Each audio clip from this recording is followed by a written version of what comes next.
नमस्कार, माधुरीज किचनमध्ये तुमचं खूप मनापासून स्वागत आहे. आज मी तुम्हाला चाकवतची सुकी भाजी करून दाखवणार आहे. बघा, ही अशी चाकवतची भाजी असते. त्याची मी पानं अशी घेऊन निवडून घेणार आहे. ही भाजी घेतली त्यासाठी 2 कांदे चिरून घेतले, 2 हिरव्या मिरच्या, 10 लसूण पाकळ्या आणि ओलं खोबरं. फोडणीसाठी जिरं, मोहरी, तेल, हिंग आणि मीठ. अगदी कमीत कमी साहित्यात छान भाजी होते आणि अशी तोंडाला चव येते या भाजीने. चला आता आपण रेसिपीला सुरुवात करूया. प्रथम पण भाजी ही स्वच्छ धुवून चिरून घेऊया.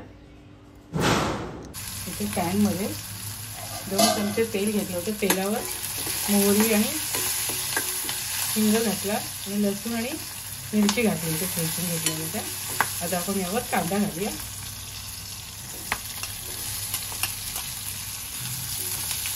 एक मोठा कांदा मी चिरून घेतला होता, तो घातला.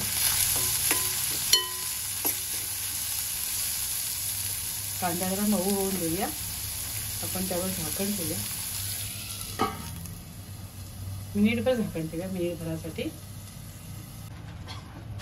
मिनिटभरासाठी झाकण ठेवलं होतं.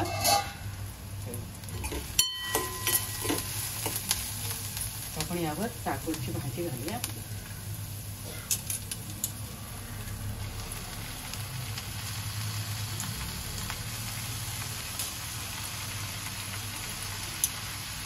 ही भाजी अशी पातळ रस्सा भाजी केली पण चांगली लागते आणि अशी छान लागते.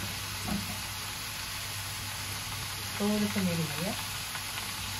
भाजीला मीठ एकदम जास्त नाही घालायचं, भाजी शिजून कमी होते ना.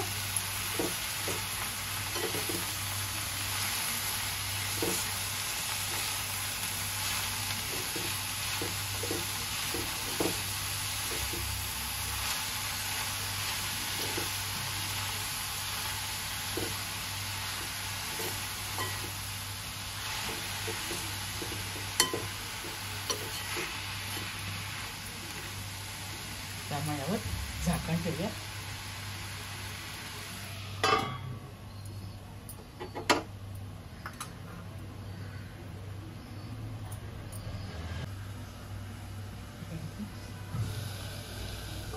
तीन मिनिटासाठी मी झाकण ठेवलं होतं.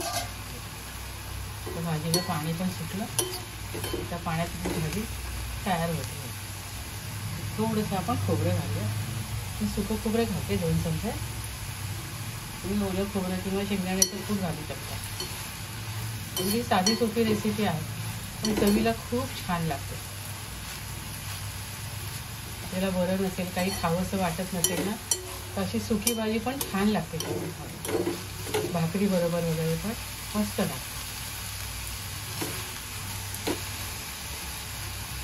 आता एक मी अर्ध्या मिनिटासाठी झाकण ठेवते.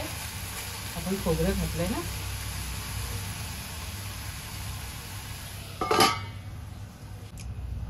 इथे मी अर्ध्या मिनिटासाठी झाकून ठेवलं होतं. बघा, आपली भाजी तयार झाली. एकदम यम्मी झाली आहे.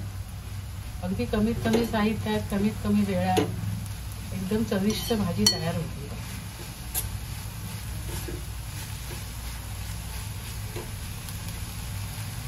मऊसूत शिजली बघा. तर मी तुम्हाला ही सर्व करून दाखवते. इथे छान अशी चाकवतची सुकी भाजी मी तयार केली आहे. आपण इतर पालेभाज्या करतो ना, अशा प्रकारेच ही भाजी करायची. अगदी कमीत कमी साहित्यात, कमीत कमी वेळात पटकन भाजी होते. तुम्हाला बरं नसेल, काही खावंसं वाटत नसेल, तोंडाला चव नसेल, तर ही भाजी तुम्ही अवश्य करा. भाकरीबरोबर खा, वरण भाताबरोबर ही भाजी खा. खूप भारी लागते. खात राहा, आनंदी राहा. माझे व्हिडिओ पाहत राहा. शेअर करा, लाईक करा, आठवणीने सबस्क्राईब करा. धन्यवाद.